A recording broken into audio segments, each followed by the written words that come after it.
You're watching Life Report. Pro-life talk. Real-world answers.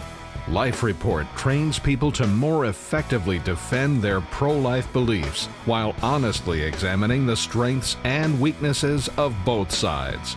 We're the show other pro-lifers may have warned you about.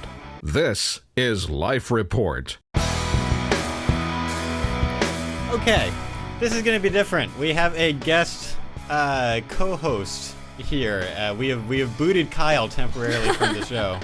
And we have Trent Horn from Justice for All here, and I'm going to talk about him in a second because it's something I got to do first. I've got to make an announcement because if I don't make this announcement, then my wife will kill me. Yeah, it's somehow in 6 months of recording episodes, I've forgotten to mention we're having a baby.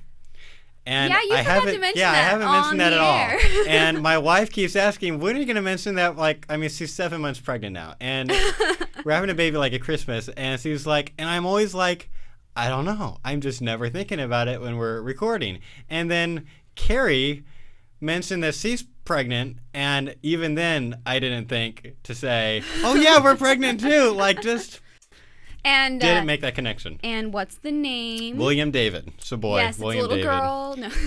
girl. No. Named William. And we're terrible at picking names. So Josh, are you going to be okay with W.D. Braum later in life? WD. WD? I don't think so. You'll have to be a lawyer, Josh. Or W. I don't think W has the right connotations at this point. Okay. At this point, we don't All want right. W.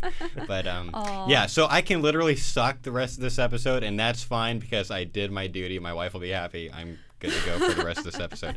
Okay, we have Trent Horn from Justice for All, and he'll be our expert co-host for the next couple of episodes. We're going to be talking about bodily rights objections or arguments for abortion rights or abortion choice. We have kind of almost sort of skimmed a little bit. Just like we didn't want to touch it. It was barely, out there. We've kind of, it's come up sort of, and we haven't really done it. It's just kind of always been on my list of things we should do one day. And here we are over 100 episodes into it, and we hadn't really covered it. It is now one day.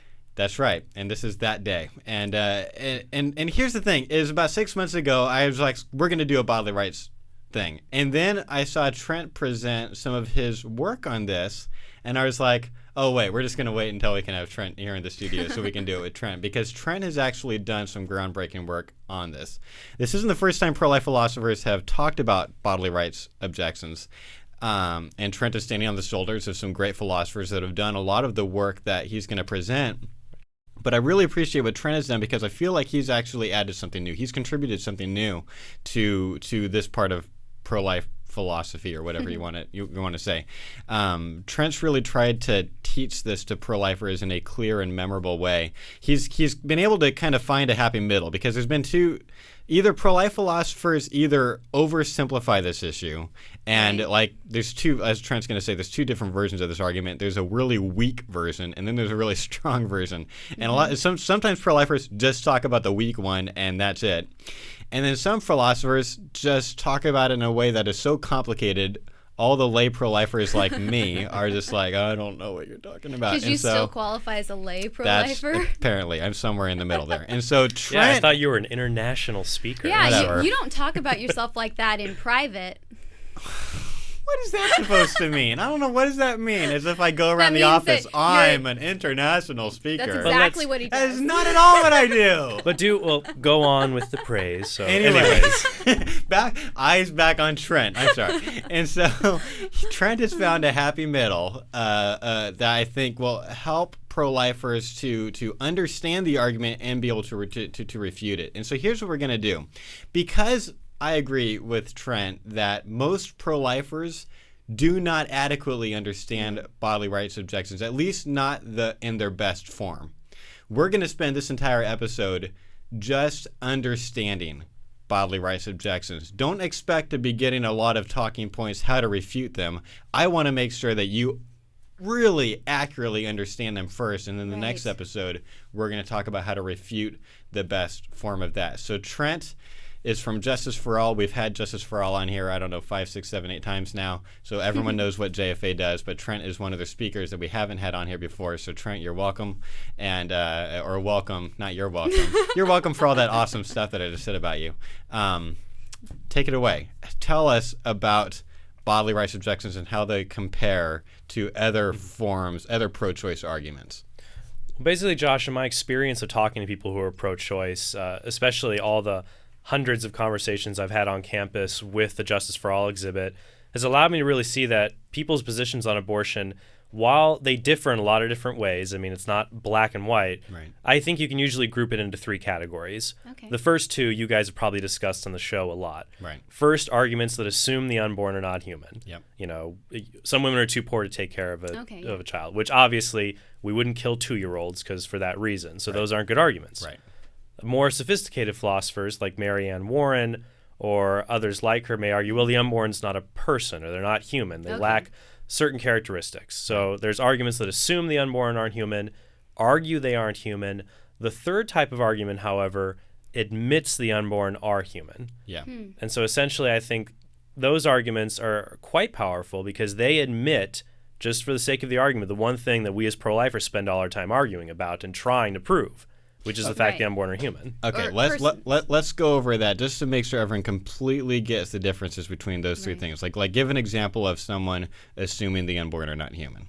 Oh, well, the classic one might be, well, we need abortion because the world is overpopulated. Okay, and why is that assuming the unborn are not human? Well, because there might be a lot of things we should do to reduce overpopulation, like, maybe practicing abstinence or managing our resources better. But no one would ever suggest we should just kill 2-year-olds or homeless people because the world's overpopulated. So saying that abortion is a good solution assumes abortion is like those other solutions like abstinence that don't involve human beings. Right. Right. It So it doesn't just even assumes. it doesn't even address that there's humans involved. Right. Just Okay. completely assumes it. there's not a human being involved in this. Right. So then one who would argue against the position might be, like I referenced Marianne Warren's position as well, the unborn's not a person because they can't think of themselves over time. They don't have rational thought. They're not aware, not as developed as we are. Right. And so that Okay. that she's actually making an argument. She's saying it's not a person like the other one is, but she's actually arguing why. Right. She's going to They're give a not a reason. person. The idea is the unborn lack a characteristic that persons have. Right. And which all of those can be summarized in the SLED acronym Right. developed by philosopher Stephen Schwartz. Right. So you've probably covered all of that. Bodily rights arguments will say, you know what, let's just say for the sake of the argument that the unborn, they are human beings. They're persons with a right to life just like you and I. Right. A woman's right to control her body supersedes that. Therefore, abortion should be justified. And what I've noticed that sometimes when people write a lot of books or articles, get really passionate about this subject, the greatest test to see if your ideas work is in the field. And that's why I love the Justice for All exhibit, because it's like a big laboratory. Right. Every few weeks we go on campus, we talk to hundreds of college students, and I might think, I might have a good argument. Let's send it to the lab. Right. And the lab is talking to a bunch of college students and seeing if it works. So what I've been working on for the past few months, it's been through the lab a lot. Okay. And basically my big thing to try to help people understand bodily rights arguments is I believe there are 2 types. Okay. There are Okay. 2 types of bodily rights arguments. So I'm going to start with the first one, which I don't believe is as strong, but it's probably the most common among lay people. Right. And that is what I call the sovereign zone argument. Sovereign zone. Oh, that So- sounds complicated. Not actually. It's actually very simple. And that's why I think it's so common. Essentially, you might hear pro-choice advocates say the most common slogan, well, my body, my choice. Right. And what is the standard pro-life response to that? That is, Not your body. it's not your body. How can the unborn be your body? It's You got would- 2 brains, 2 hearts, 2 separate sets of DNA. Or you would if it was part Right. of your body. Right. It's Yeah. got a separate Yeah. DNA, separate brain. Yeah, all how that can good it be a stuff. part of your body? That's just half the time. That means pregnant women have male genital organs. Right. Ha-ha. Right. Right. And that response is effective for someone who literally claims the unborn is an actual body part, like a kidney or an arm or a leg. Right. So that response isn't bad. It's good for those parts. But I think what most pro-choice advocates mean when they say my body, my choice is this. My body is, I can do whatever I want with my body. Right. I control it. It's a sovereign zone. By sovereign, that means no one else can decide what happens here. Right. Right. So basically, both men and women this would apply to, but women especially, well, look, I can do whatever I want with my body, and that includes having an abortion. If the unborn's human, doesn't matter because I can do whatever I want. Right. That So- would essentially be the sovereign zone argument. Just to clarify, so what we're saying is that this person wouldn't say that if the unborn was outside her body, she wouldn't say that we should be allowed to kill it. She's saying since it's inside her body, inside the sovereign zone. That's what Right. gives her the right, Right. to choose whether to have an abortion. Because or not. some pro-lifers will say, well, you can't use your body to kill another human being. What if I had a 2-year-old here? You can't swing your fists and just kill them. Right.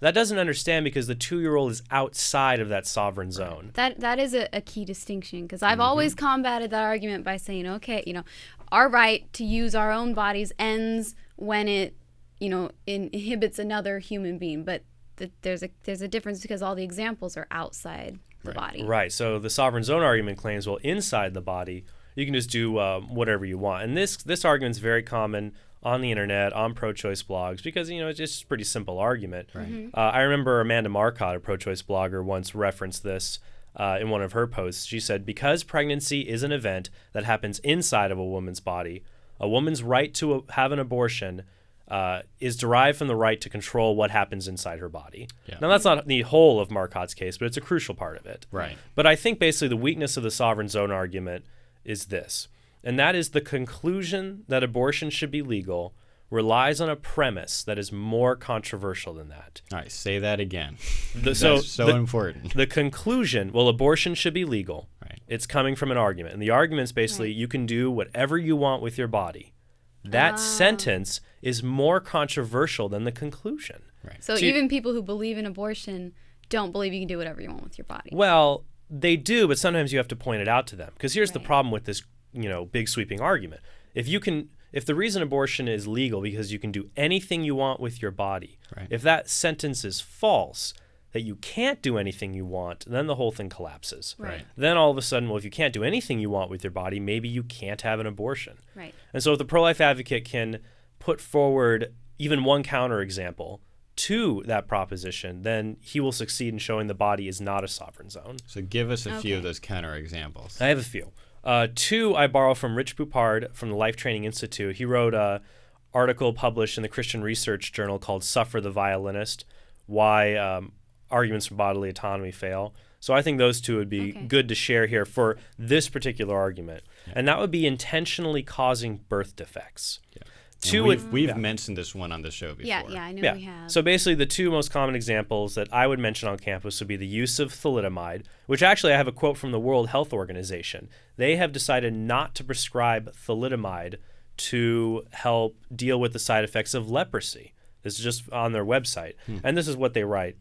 What is thalidomide? Oh, well, thalidomide was a drug that was prescribed in the 1950s and 60s to help ease nausea and morning sickness in pregnancy, essentially. Okay. It was used a lot in Europe, but it was not prescribed very much in the United States because the Secretary of Health at the time, or the person in charge of the Food and Drug Administration, blocked it until further testing could be done, which probably saved thousands of children from being deformed by this drug. Because if pregnant women take it, it's I believe that the word is a teratogen.